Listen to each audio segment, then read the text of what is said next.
Kita ke informasi lainnya pemirsa, penyelundupan pakaian bekas impor ilegal berhasil digagalkan polisi.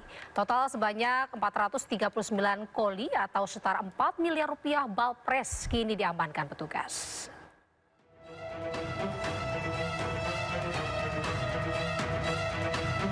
Di Treskrimsus berhasil menggagalkan penyelundupan pakaian bekas impor ilegal. Polda Metro Jaya mengungkap sejumlah 439 koli pakaian bekas impor yang diduga dari Korea Selatan, Cina, dan Jepang. Barang penyelundupan senilai 4,2 miliar rupiah ini diamankan di dua tempat yang berbeda di wilayah, yaitu penangkapan pada 11 November di Durensawit, Jakarta Timur dan 16 November di wilayah Cikampek, Tambun, Bekasi, Jawa Barat. Barang bukti yang berhasil kita amankan dari kedua penangkapan ini adalah 439 bal pakaian bekas, 3 truk Colt diesel double, kemudian 2 truk Fuso, 3 pick up, dan 1 buah HP merek Samsung S25 milik saudara IR. Dan semuanya ini sudah berada di Polda Metro Jaya. Persangkaan pasal yang kami terapkan terhadap yang kita duga pelaku adalah pasal 46, Undang-Undang Perdagangan, pasal 110 dan 111, dan Undang-Undang Perdagangan. Dan tidak menutup kemungkinan kami juga akan menjerat dengan pasal TPPU. Modusnya dari para pelaku adalah memasukkan barang impor untuk didistribusikan di daerah DKI dan sekitarnya. Pemirsa, Menq RI Purbaya tolak usulan pedagang thrifting yang meminta legalisasi impor pakaian bekas. Meski para pedagang ini bersedia membayar pajak, pemerintah tetap akan menghentikan seluruh barang ilegal yang masuk ke Indonesia.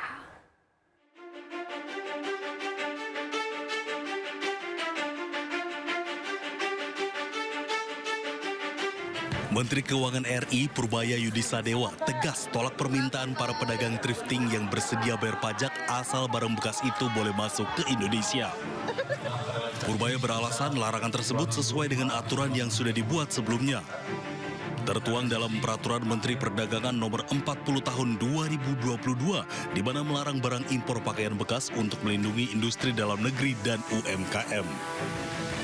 Tanggapan saya nggak perlu dengan bisnis thrifting. Yang saya kendalikan adalah barang ilegal yang masuk ke Indonesia. Saya akan membersihkan Indonesia dari barang-barang ilegal yang masuk yang ilegal. Thrifting kan kalau barang bekas kan dilarang kan, sudah jelas itu ilegal. Jadi nggak ada hubungannya bayar pajak apa nggak bayar pajak, itu barang ilegal. Menurut Anda apa? Kalau saya menagih pajak dari ganja misalnya, apakah jadi barang jadi legal? Kan enggak. Kira-kira gitu Pak padanannya.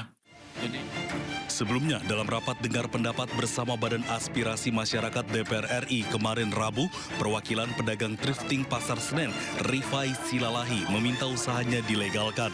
Memang masuk ke Indonesia hampir semuanya dipastikan ilegal. Masuknya Pak. Jadi sebenarnya kita berharap masuknya ini, barang thrifting ini sekarang bisa dilegalkan, kita mau bayar pajak. Yang utama itu, kita mau bayar pajak. Karena selama ini Pak, masuknya barang ini secara ilegal ke Indonesia, itu hampir ratusan miliar setiap bulan. Biayanya hampir ratusan miliar setiap bulan, masuk secara ilegal. Jatuhnya ke oknum-oknum. Mereka pun siap membayar pajak agar bisa beroperasi secara legal. Sementara itu, dalam rapat tersebut, Rifai juga mengklaim adanya pembayaran suap pada oknum pegawai Direktorat Bea dan Cukai guna meloloskan pakaian bekas impor ilegal masuk ke Indonesia. Selama ini, para pedagang membayar ratusan juta rupiah per kontainer ke oknum petugas di pelabuhan. Tim Liputan iNews melaporkan. Kembali di Sido Malam pemirsa, polisi tangkap 4 tersangka dalam kasus kebakaran kediaman Hakim Tindak Pidana Korupsi Pengadilan Negeri Medan, Sumatera Utara. Polisi memastikan pembakaran itu dilakukan secara sengaja berdasarkan hasil pemeriksaan saksi, CCTV, dan olah tempat kejadian perkara.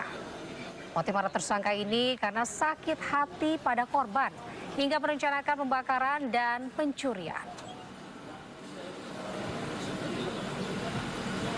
dan dendam terhadap korban.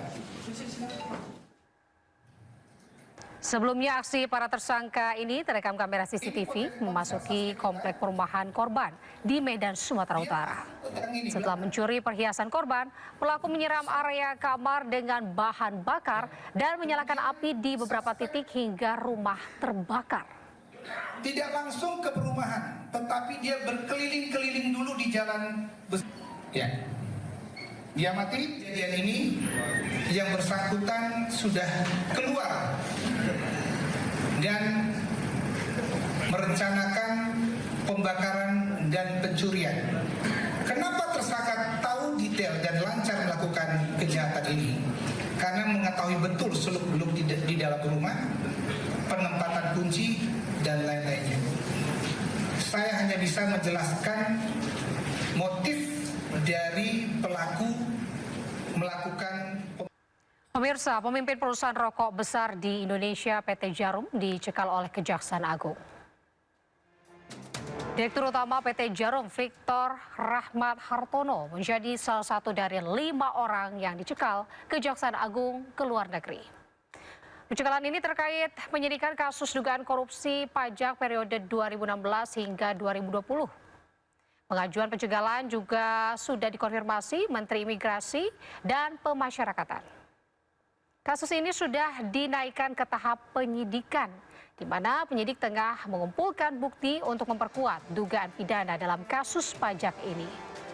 Petugas membenarkan ada tindakan hukum saat menggeledah di beberapa tempat dan para tersangka diduga melakukan tindak pidana korupsi, memperkecil kewajiban pembayaran perpajakan perusahaan.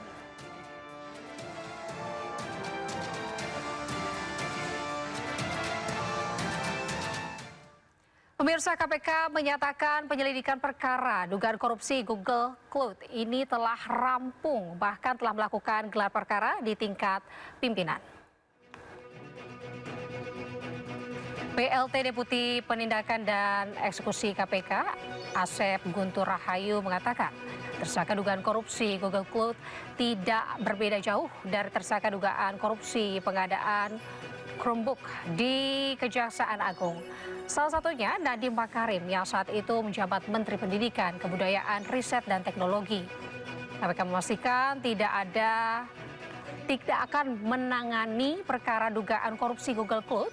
Perkara ini akan dilimpahkan ke Kejaksaan Agung karena dianggap memiliki irisan dengan perkara dugaan korupsi pengadaan Google Chromebook.